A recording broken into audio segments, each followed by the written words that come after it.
Hello, good morning, afternoon, evening, whatever time it is, wherever you are. I hope you are doing well. Today, I wanted to do a get ready with me style video using the new Gourmande Girls Calavera palette. I'm going to start off by using my Hourglass Vanish Airbrush Primer and then moving on to my Tirtir Cushion Foundation. I've been really enjoying this foundation so far. I have no complaints. I have it in the shade 21C Cool Ivory.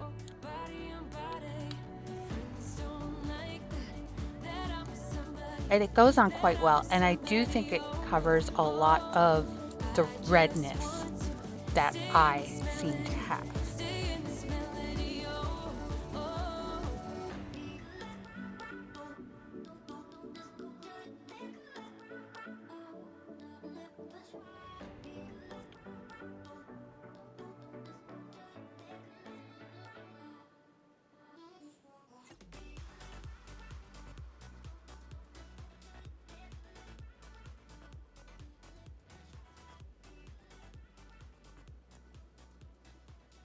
And I'm just going to grab a damp beauty blender and just blend that out to make sure there's no lines from the cushion that I used to apply it.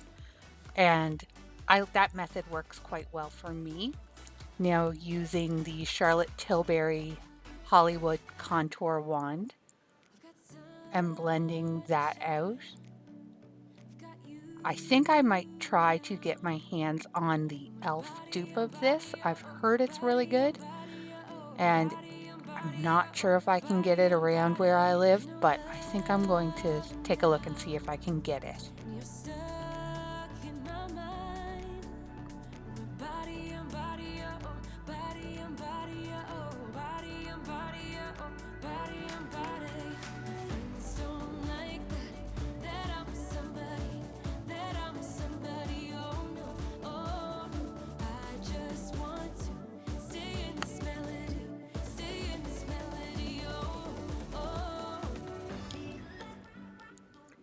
And going in with my Fenty Beauty Sun Stalk'r bronzer in the shade Butta Biscuit. And just putting that everywhere where I put the Charlotte Tilbury contour wand. For concealer, I'm using the Rare Beauty Brightening Concealer in shade 110 Neutral. I do really like this foundation. I'm thinking about trying a different one. I've heard the House Labs is really good and the Huda Beauty is also really good. So I was thinking I might try one of those, but I do really like this one.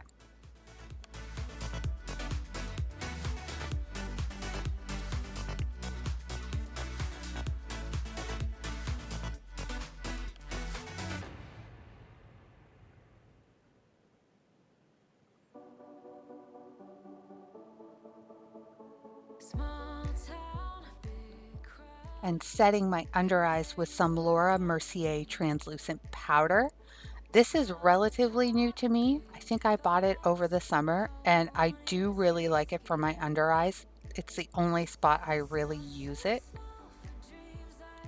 And priming my eyes with the P. Louise White Eye Base to prep my eyes for the eyeshadow. And I am going to notice partway through this that I forgot to do my eyebrows. So after this goes on, I will have to take a little break and do my brows before I continue.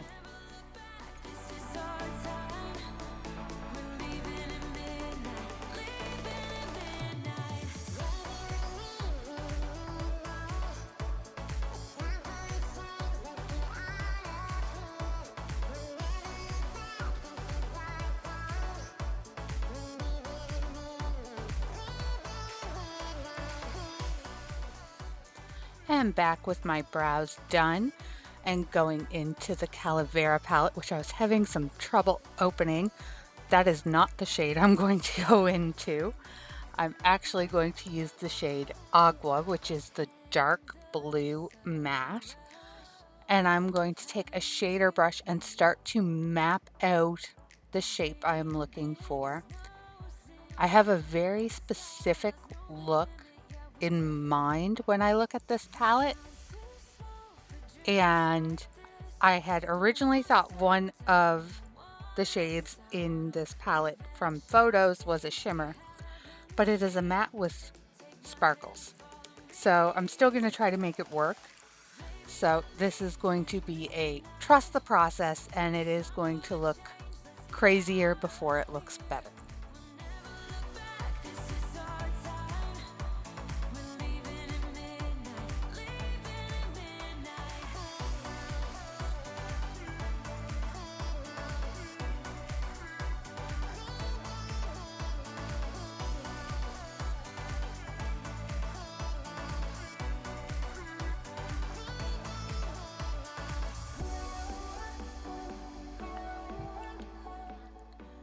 Now speeding up just a little bit to do the same shape on the other eye so you don't have to watch me struggle for quite as long to get it right.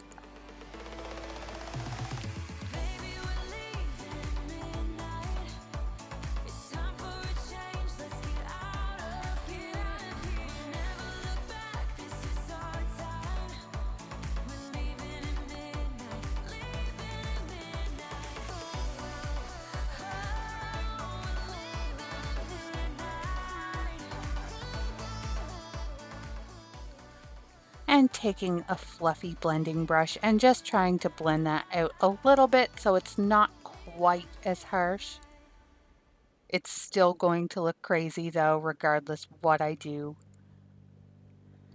And now I'm going to go into, it's a mid-tone pink. It's not the darkest pink in the palette. The writing is actually cursive in this, and even with my glasses, I can't quite read this shade name. But I'm going to take that pink on a small fluffy brush and just work on packing and blending around the blue. And I know this is kind of a no-no in terms of what is going to blend. I probably should have used another color in between to get a blend, but I was being lazy.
And now going into the shade Morte, which is the black matte, and I'm just going to start to blend that in with the blue just to give the matte with the glitter a chance on my lid without having to blend out all the glitter. So I'm just going to blend that into the blue through my crease and then use a small shader brush and smudge that along my lower lash line.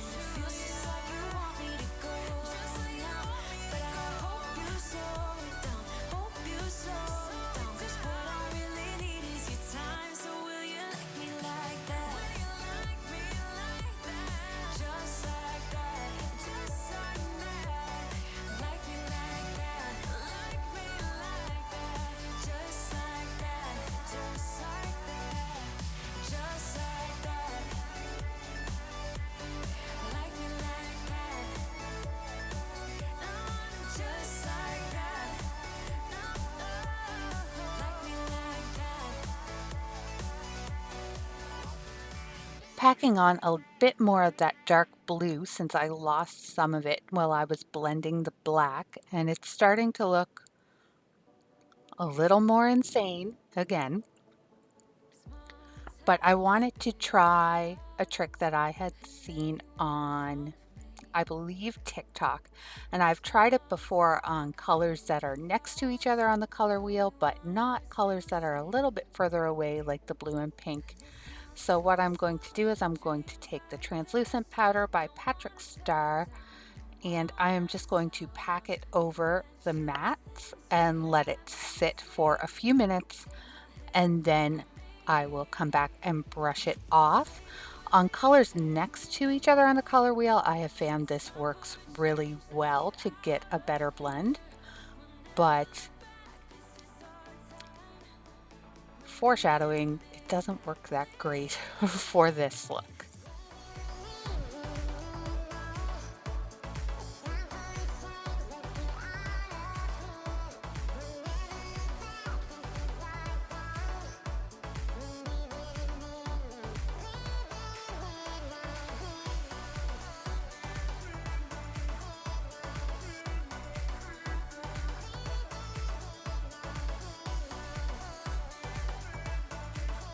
Yeah, there's still not much of a blend, so now I am just going to try to fix it. It still looks pretty harsh.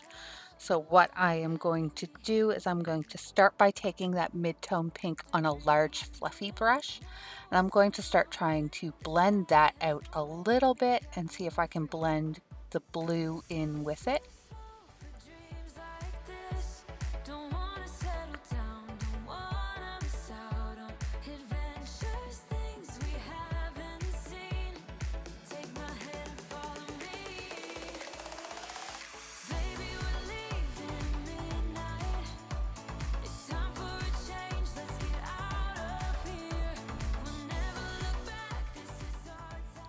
I did add back a little bit of that dark blue just on the top of my crease to see if I could get it to blend in a bit with the pink. And it wasn't doing what I was wanting it to do while I was trying to blend this out, and I just didn't want to spend a whole lot more time on trying to get that blend. So I'm going in with the shade Celebration, I believe, which is a lighter blue, and I used that as an in-between between the dark blue and the pink, and I should have just done that from the beginning, and it would have saved me a lot of blending time.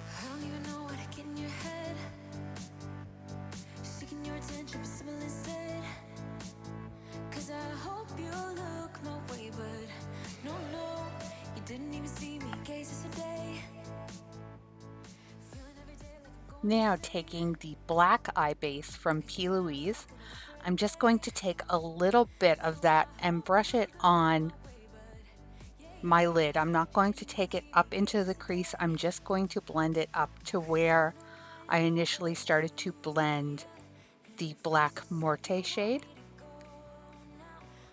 My hope is that this base will give the matte with the sparkles a better chance of sticking, so the sparkles don't just blend out and it's just a black matte.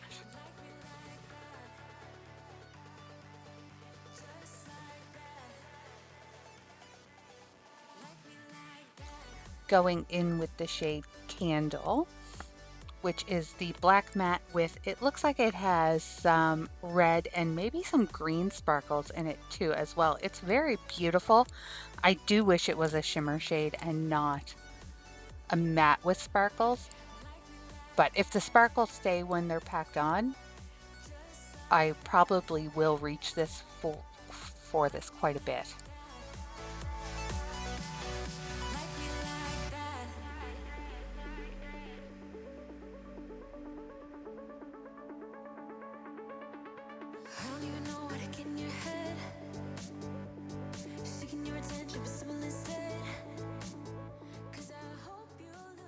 As I am packing this on, I am noticing that there is fallout, which probably isn't the palette's fault. That is probably a me problem, as I tend to go in quite heavy-handed and pick up a lot of shadows on my brush. So in hindsight, I should have done my eyes first and done my base after. I had to remove a little bit of foundation to clean that up and reapply. And going into the shade Illumination, I believe. It's a very flaky shade, but it's very pretty, and I just spray that and I stamp it on my inner corner.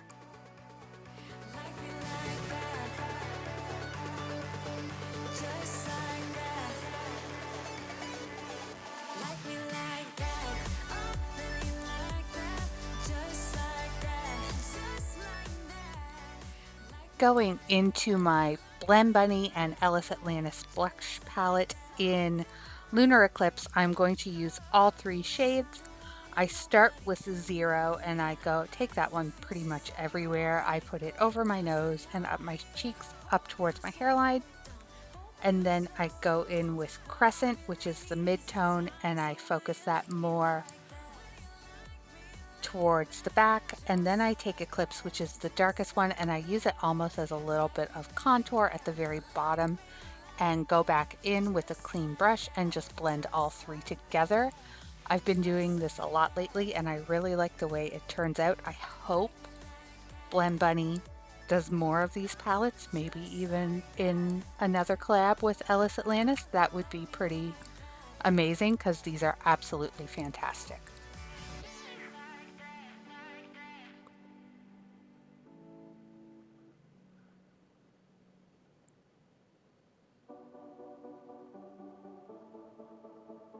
Small town, big crowd, and there you were in front of me. For highlighter, I'm using a highlighter from Unearthly Cosmetics. It came in the set with their Slumber Party release when they did that a few years ago. It's very pretty. I don't reach for it enough. It's almost like a pink and champagne shift. Very, very nice. And here is the final look. I do really like the way this turned out, and I look forward to continuing to play with this palette. It's absolutely stunning.